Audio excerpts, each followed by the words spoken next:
E aí, pessoal, boa tarde, bom dia. Bom dia. Então, Bom dia. tá falando da muco, né? Então, assim, ela sempre vai aparecer na lâmina, né? No preventivo, e ela é normal no material da mulher, não só no material do colo do útero, mas a muco também aparece em outros líquidos biológicos. Urina aparece, nas fezes aparece, líquor também pode ser relatado, ou a espessura da muco, né? Então, quanto maior mais o material for denso, né, ele vai ter uma quantidade de muco, mas isso é normal dentro do material.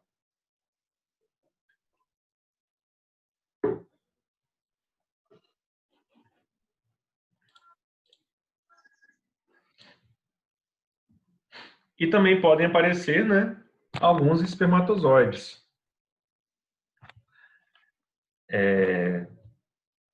Por isso que quando é feito o preventivo, existe a recomendação de não ter a relação sexual dias antes da coleta.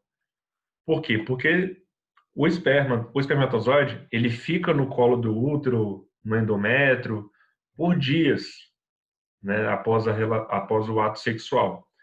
Então, quando vai fazer o raspado do colo do útero, os espermatozoides podem estar ali presentes. E aí, assim, o espermatozoide, qual que seria a função do espermatozoide no preventivo? Alguém sabe me dizer? Acho que nenhuma. Acho que nenhum. Eu acho que nenhuma. Uhum. Não sei. Não, é perfeito. Isso mesmo. Por quê? Porque o espermatozoide, né, não está... qual que é a função principal do preventivo? Molhou? Diagnosticar se tem alguma doença ou se é HPV, né? Exatamente. Algum Se tem tumor, células né? cancerígenas ou Isso, células predispostas ao câncer. isso. Então, são as células da ectocervice e da endoscervice que é o meu foco. Dependendo da quantidade de espermatozoides, assim como as hemácias, os espermatozoides podem se sobrepor a essas células. E aí eu não Então, eles consigo, comprometem a sua avaliação. ter uma imagem de qualidade para estar identificando as células que eu tenho mais interesse em estar analisando. Entendeu? Então, além disso, existe a questão do muco do espermatozoide também. Pode ser que esse esperma ele também venha acompanhado de leucócitos. Então, eu vou estar vendo leucócito, mas não é um leucócito da mulher, é um leucócito do homem, entendeu? Mas leucócito é tudo leucócito, né? Eu vou estar relatando leucócito. Então, isso vai atrapalhar o meu preventivo, entendeu? Então, assim, isso varia muito de acordo com a qualidade da amostra. Se tiver um material com muito sangue, com muito esperma, de uma forma que eu não consigo visualizar as células que eu tenho interesse, aí o citologista ele pode pedir uma repetição. Porque, assim, ele vai estar laudando, olha a importância disso, ele vai estar laudando um resultado, né, que está com uma qualidade péssima, e aí ele está informando que não tem, por exemplo, que não tem nenhum tipo de lesão. Mas essas células, elas estão, né, atrapalhando a visualização e tem célula alterada lá sim, mas o técnico não viu, o citopatologista. Então ele pede uma repetição porque ele não está em condições de analisar o que ele realmente precisa. Entendeu? Então, isso aí vai muito de acordo com a análise do técnico, do citotécnico, para mandar uma repetição ou não. Ele que vai determinar essa questão, entendeu?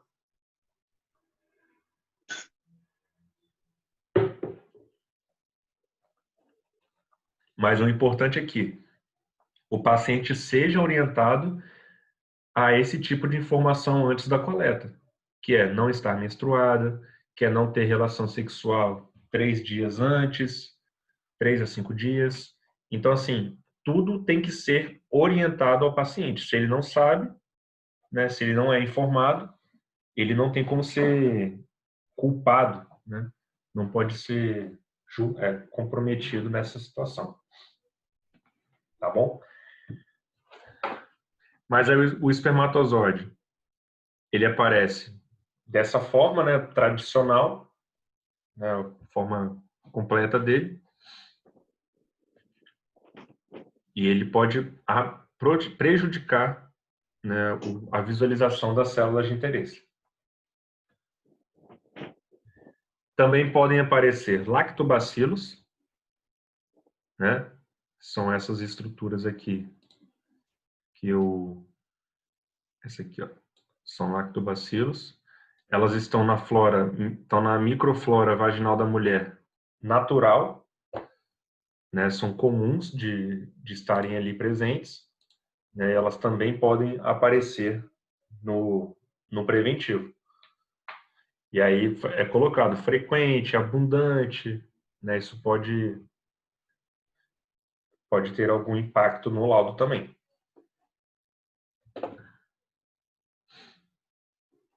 Alguma dúvida, gente, até aqui?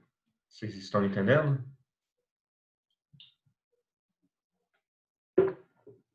Não, professor, está claro. Claro? Uhum. Uhum. Beleza.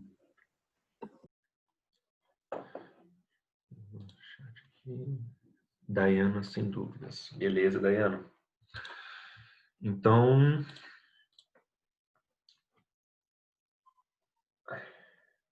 essas bactérias, né?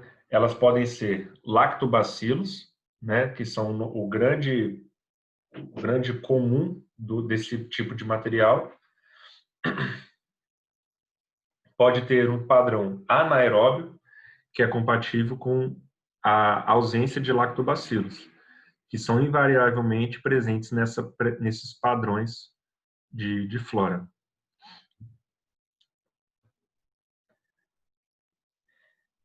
E aí também pode ter o padrão escasso, né, que é o quê? São as pacientes que já estão associados à menopausa, né, que aí ou pós-parto ou lactação, porque é um momento que ainda não tem uma grande quantidade de hormônios nessas pacientes. Por exemplo, na menopausa. Alguém sabe o que é menopausa? Quem sabe? Menopausa é quando a menstruação está acabando? Isso, exatamente. É quando a mulher deixa de menstruar.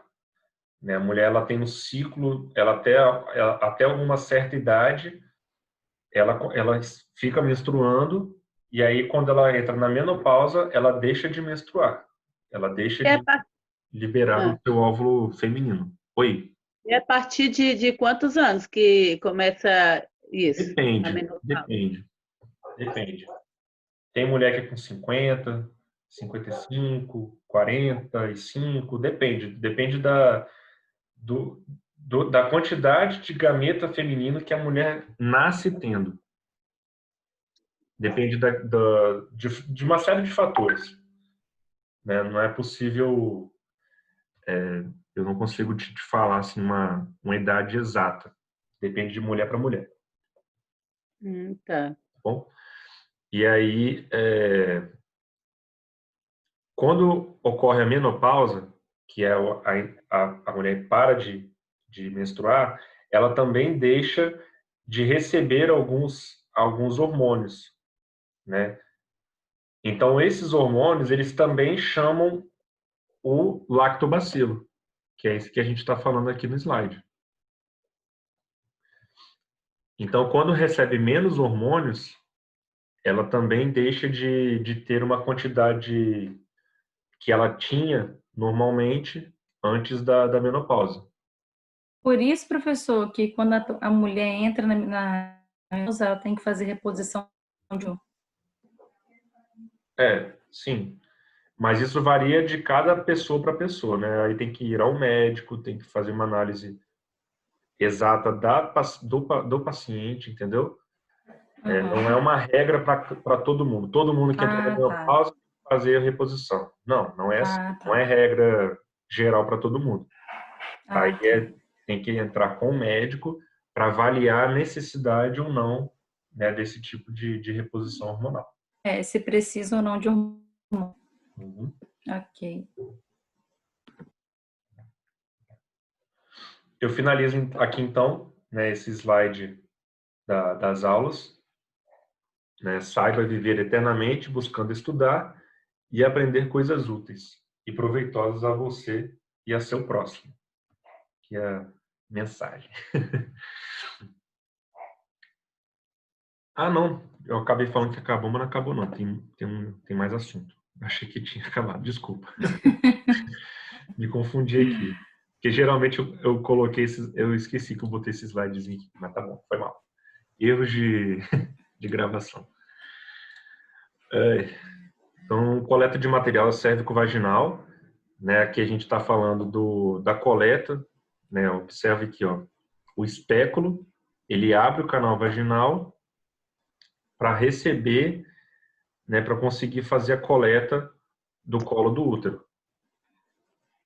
Tá? Então tá aqui uma imagem real de um colo do útero com o espéculo aberto, né? Esse aqui é o colo do útero. Então quando a gente fala aqui, ó, eu vou dar uma riscada aqui, ó. Tudo isso aqui, ó, é a ectocervix, é onde é raspado. Entendeu? Toda essa área aqui externa é o colo do útero. E aí é a ectocervix. E essa parte interna aqui é a endocervix. É onde é raspado as células colunares.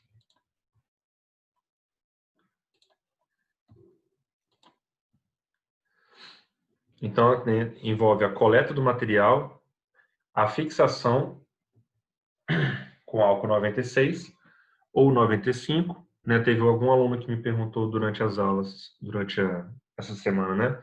95 ou álcool 96? Existem algumas literaturas que falam álcool 95. Existem algumas literaturas que falam álcool 96. No fim das contas, é a mesma coisa. Não tem diferença 95 ou 96, tá bom? A aplicação dela é a mesma. O que eu não posso fazer para fixar o material é estar fixando, né, entre aspas, com álcool 70. O álcool 70 ele tem outra finalidade. A gente que está aí na época de coronavírus, a gente sabe qual que é a função do álcool 70. Qual que é? Vocês sabem me dizer?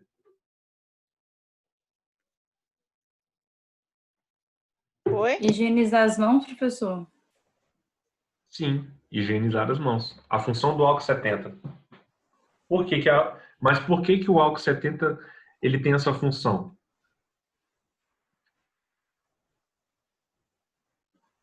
Porque o álcool 70 ele destrói as células, ele destrói as bactérias, ele destrói os vírus, entendeu? Então, se eu jogo álcool 70 no material, ele vai destruir tudo. Então, não tem é abominável a utilização do álcool 70 para fixar, que é esse material aqui, ó, essa etapa 2. Professor, qual o nome do flúor que a gente usa para fixação da lâmina? na hora que a gente faz a coleta? Álcool 96. Ah, tá. Eu achei que tinha um nome específico pro fixador. Ah, tá. Ele pode ser chamado de fixador e também pode ser chamado de álcool 96 ou álcool Ah, tá. 95, entendeu? Uhum. O que eu não posso utilizar é o álcool 70 para Aham. fixar. Eu não vou fixar nada. Eu vou destruir tudo, na verdade. É, verdade. Entendeu? Porque se eu jogo álcool 70 na lâmina, que eu acabei de fazer uma coleta, o álcool vai destruir tudo que está ali. Leucócito, hemácia, É.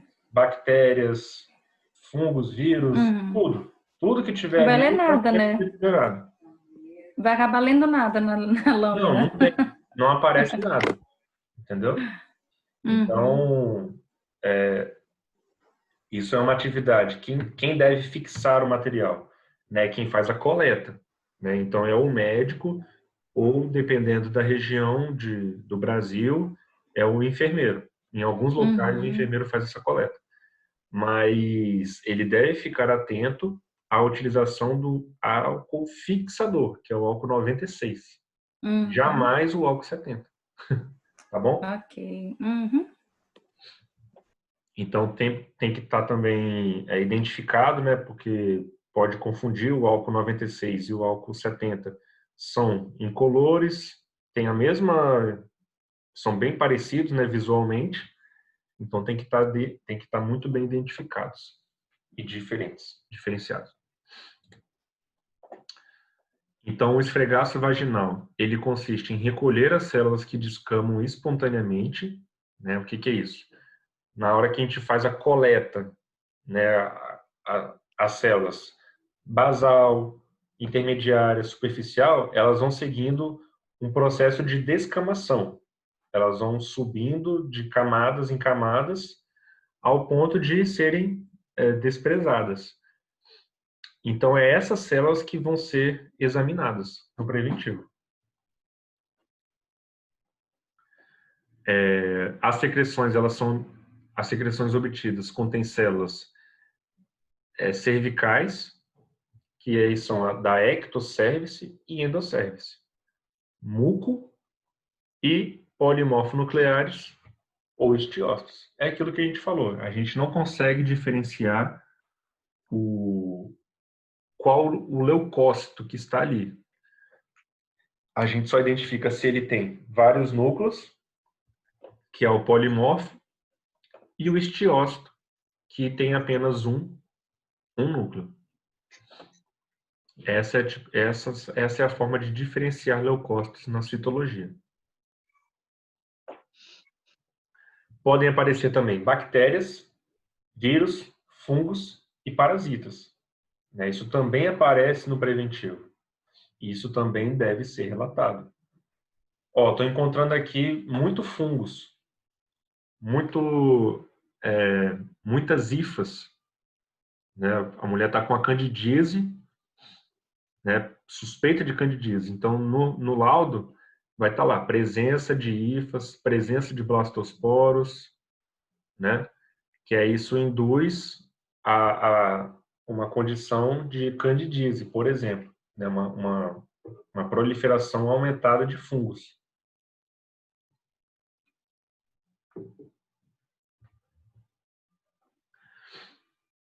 E o esfregaço do terço superior da parede vaginal lateral é o método preconizado para avaliar a atividade hormonal.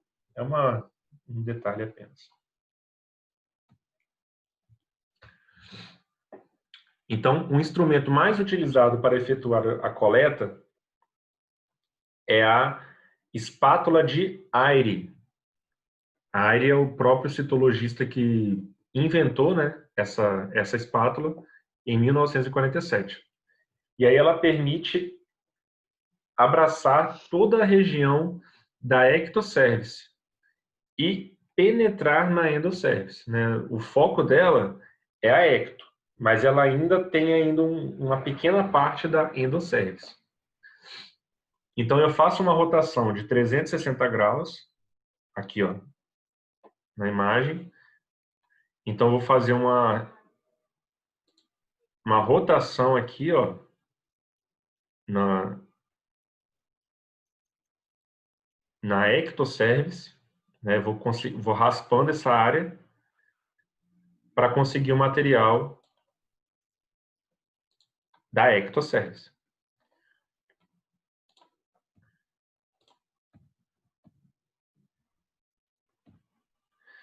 Então aqui, ó, essa é a espátula de Ayre. Então essa partezinha aqui, ó, final, ó, essa eu vou estar circulando aqui no slide, ó. Essa parte aqui, ela fica no orifício da endocervice, e aí eu vou raspando a lateral dele. Entenderam? É assim que eu consigo raspar esse material. Do outro lado também, ó. Ela é até um pouquinho maior. Aí depende muito do colo do útero. Qual que é a região mais melhor utilizada. Mas aí o importante é o quê? É que o profissional ele consiga raspar, né, essa parte na ectocervice. É assim que a gente consegue uma coleta de boa qualidade. Entenderam, gente? Sim. Sim. Aqui, ó, uma imagem melhor ainda para vocês entenderem.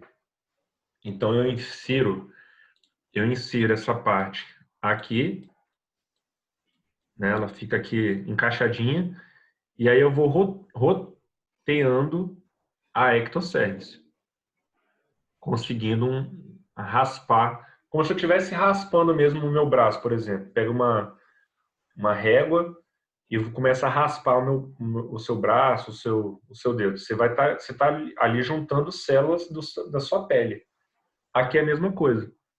A gente encosta na espátula de Ayre, ela encosta no, no material, no colo do útero,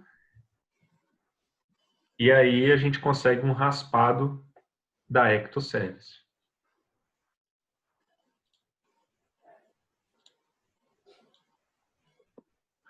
E aí terminou de fazer a raspagem, esse material ele vem para a lâmina, né? E aí pode ser do lado horizontal ou lado vertical, entendeu? E aí do outro lado ainda tem a endocervice. Aqui é o mais aproximado.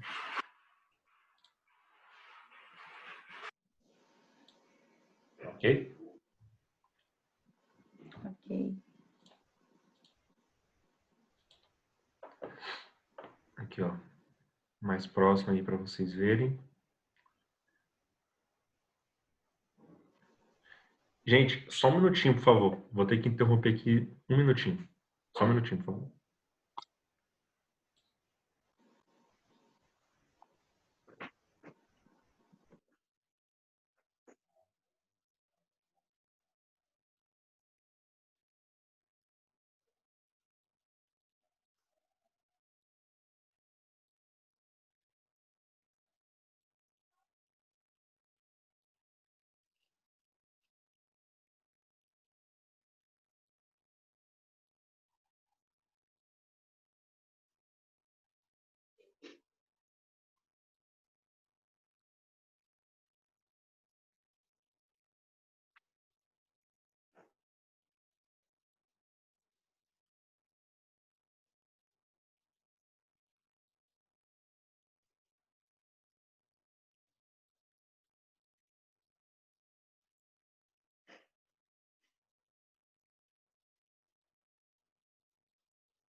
Vamos lá, gente, voltei aqui. Então, aqui nós temos a coleta, né? Depois que é introduzida a espátula de Aire no colo do útero, no canal vaginal, eu faço a coleta, né, fazendo aquele giro de 360, fiz a raspagem, o material vai para a lâmina. Observe que essa lâmina aqui ela está identificada, né? Um fator importantíssimo, gente, é a identificação do paciente, né? Porque assim, a gente fazer uma lâmina de um paciente, de uma coloração, é uma coisa. Agora pensa chegar no laboratório de citopatologia 100 amostras diferentes. Então eu tenho que saber de quem é quem ali. Concorda? Se tem uma lâmina que não está identificada, como que eu vou saber de quem que é isso?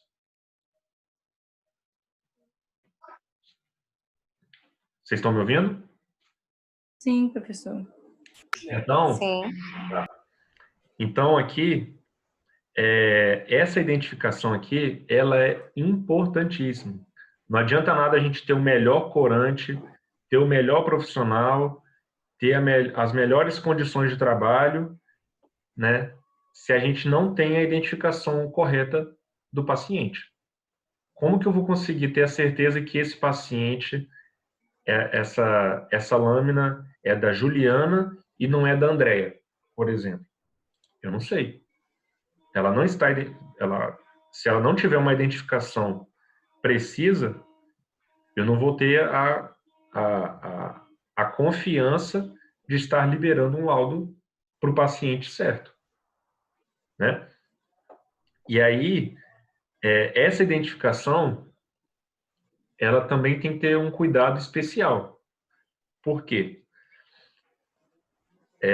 Pergunta para vocês. A lâmina, essa lâmina aí, de citopatologia, ela pode ser escrita de lápis? Sim, Não. lápis, sim. Lápis, sim. Sim ou Tem não? que ser de lápis. Sim, lápis. Sim, de lápis. Ela deve ser escrita a lápis. Por quê?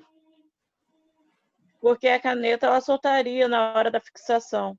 Isso. Então a caneta não pode? Não. Pode. Ah, tá. Gente, exatamente isso, perfeito. Quando a gente está quando a gente fala de citopatologia, principalmente, são utilizados corantes alcoólicos, né? Reagentes alcoólicos. O fixador é um álcool. Ele também tem a característica de limpar a caneta, né? O que é escrito em caneta, o álcool limpa, né? O álcool suja, ele borra, tira a identificação. Então, se você recebe uma lâmina escrita a caneta, você deve, primeiro, notificar a pessoa que você está recebendo, e você deve escrever a lápis. Por quê? Porque quando você for passar álcool nas sequências de coloração, esse álcool ele vai comprometer a identificação do paciente. E aí, se você está fazendo, por exemplo, de um paciente só e você sabe quem ele é uma coisa, né? Agora, se você tem 100 amostras fazendo ao mesmo tempo, 100 colorações ao mesmo tempo, e aí, de quem que é? Entendeu? Então, assim, isso fica bem complicado para estar resolvendo, né? Porque Professor, uma solução mínima é uma repetição. Como que a gente vai ter certeza de que esse material é do paciente correto? Não tem. Oi? tem que notificar a pessoa, né, do paciente, tem que colocar a data também que foi coletado, o preventivo? Sim. Assim, são informações básicas. São informações básicas que devem constar numa identificação, entendeu? Uhum. A data da coleta, as iniciais do paciente, ordem de serviço, entendeu? São algumas das informações que podem estar nessa identificação. Isso Uhum. varia muito de acordo com o laboratório, com a realidade de cada laboratório. O laboratório A gosta de botar as iniciais e data de nascimento. O B gosta de botar as iniciais e a data de coleta. O laboratório Depende muito do C laboratório, né? depende do laboratório, Uhum. entendeu? Depende de quantas barreiras ele quer colocar aí, quantas etapas ele quer colocar nessa identificação, entendeu? Ok. Uhum. Mas ele tem que entender o quê? Que quanto mais dados ele inclui ali nessa lâmina, ele vai ter menos chances de erros, né? É, De verdade. confundir, de trocar, entendeu? É verdade. Porque, por exemplo, se eu coloco só as iniciais, quantas Maria das Graças nós temos por aí, Verdade. né? Então, assim, só a sigla, as iniciais dos pacientes, não são tão suficientes para diferenciar um paciente do outro, entendeu? Então, se eu quiser colocar o nome todo, por exemplo, o meu é Juliana de Luciana Goba, eu poderia colocar meu nome todo? Assim, na lâmina, é um espaço curto, né? Então vai ficar um pouco Isso que eu ia te difícil perguntar, de. que é espaço curto. Então, o ideal é que seja colocado alguns dados, como as suas iniciais.